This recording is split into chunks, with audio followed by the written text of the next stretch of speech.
Si David ay isang Muslim panama nang tawagin siya ng Diyos. Siya ay isang pasto lamang, ngunit pinili siya ng Diyos upang ipakita sa mga tao ang kanyang kadakilaan.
Mahal na Haring Saul, nabalitaan po namin na tinipon ng mga Filisteo ang kanilang mga sundalo sa Sopo kasama ng Juda para makigma.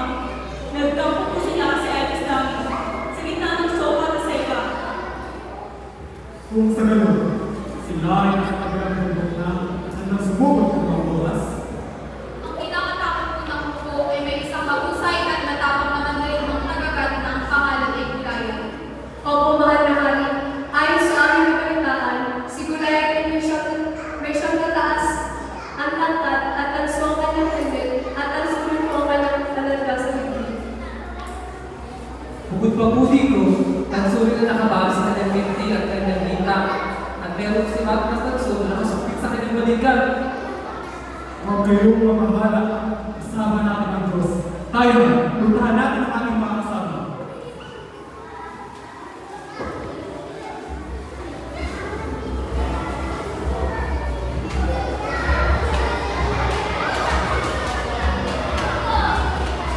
Mga Israelita, kailangan pa ba na pumupuo at maglaban sa akin? Ako ang Filisteo at kayo ang isang Saul. Pumili na lang kayo ng sundalo at sa inyong nalalaban sa akin. Kung mapapatay na ako, magpapalipid kami sa inyo. Di ba ang mga kasama? Pero kung mapapatay na siya, magpapalipid kayo at maglilingkod kayo sa akin. Ha ha ha! Ayun, hinahanap ko kayo. Papuntahin nyo yung makikipaglaban sa akin.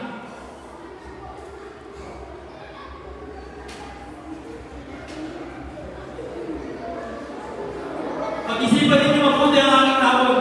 Tara mga kasama.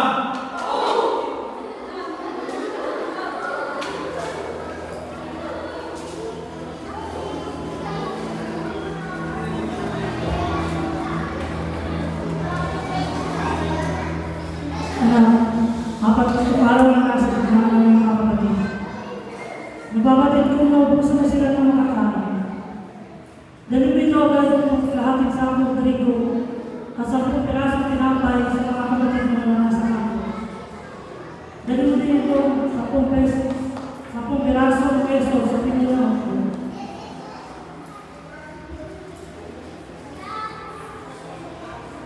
Kamustahin mo rin ang kapatid ko. Sa pagbalik mo rito, magdala ka ng katunayan na kabuti ang kalagayan nila. Naroon sila sa lumbang ng Elam at nakikipaglaban sa mga Filisteo kasama sa Saul at iba pang mga Israelita.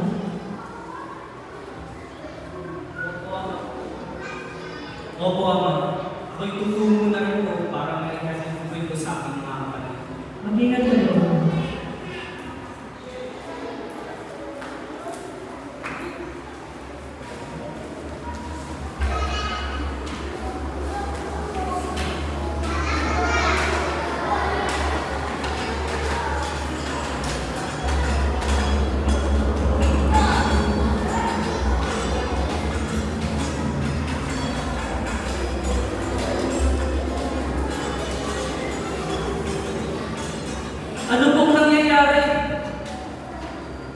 Binata, hindi ka dapat narito.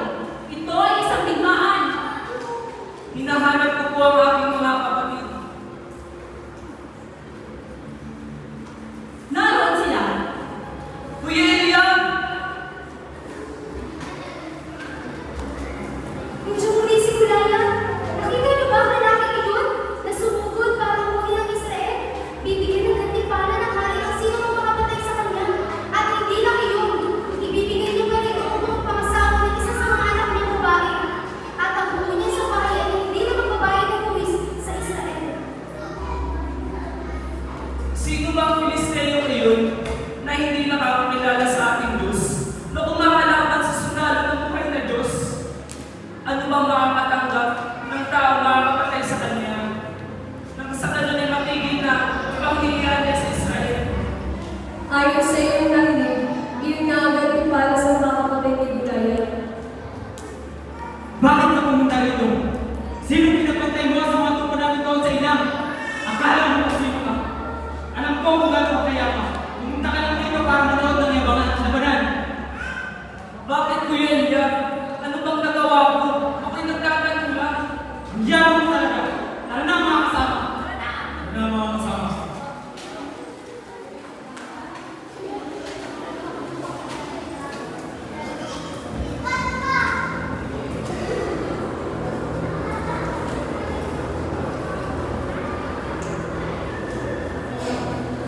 Mahal na hari, mayroon mong isang binanayong nagsabing kaya ng kalabanin sa Gulaya. Tatawag siya.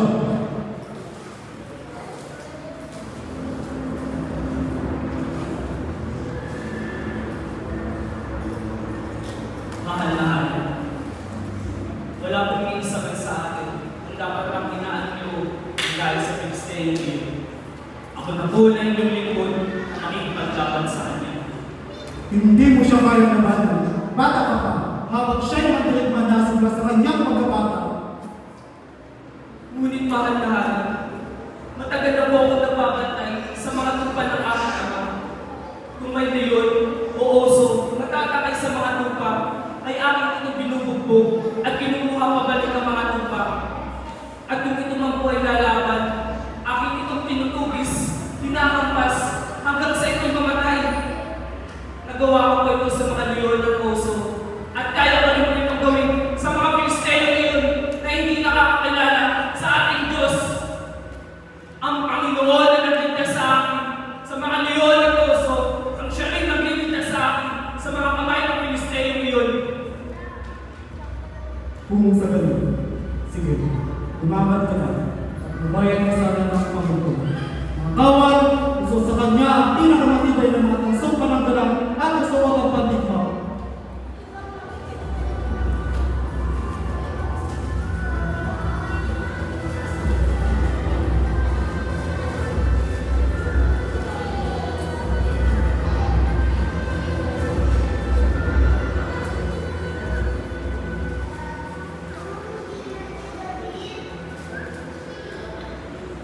Mahal na hari, ako po'y humingi ng kaumanhin. Pero hindi ko po gagamitin ang mga kasuotang ito. Hindi po ako sanay. Ako'y makikipaglaban na kasama ang ating Panginoon at sa pamamagitan ng mga batong ito. Mahusay ang aking mga lingkod. Sa mga boko, tuloy ang kasalanan.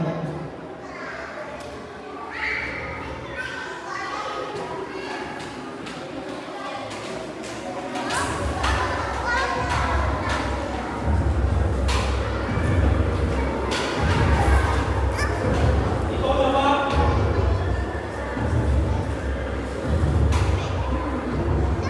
Ikaw na ba? Pinadala ng mga Israelita upang makipaglaban sa amin? Ha ha ha ha! Ano ba ako?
Soldado Filisteo, Teacher Sarah, Teacher Joy, Teacher Susan, Teacher Geneva, Teacher John E, Teacher Jessica, Teacher Mikey, Teacher Berna, and Teacher Amanda.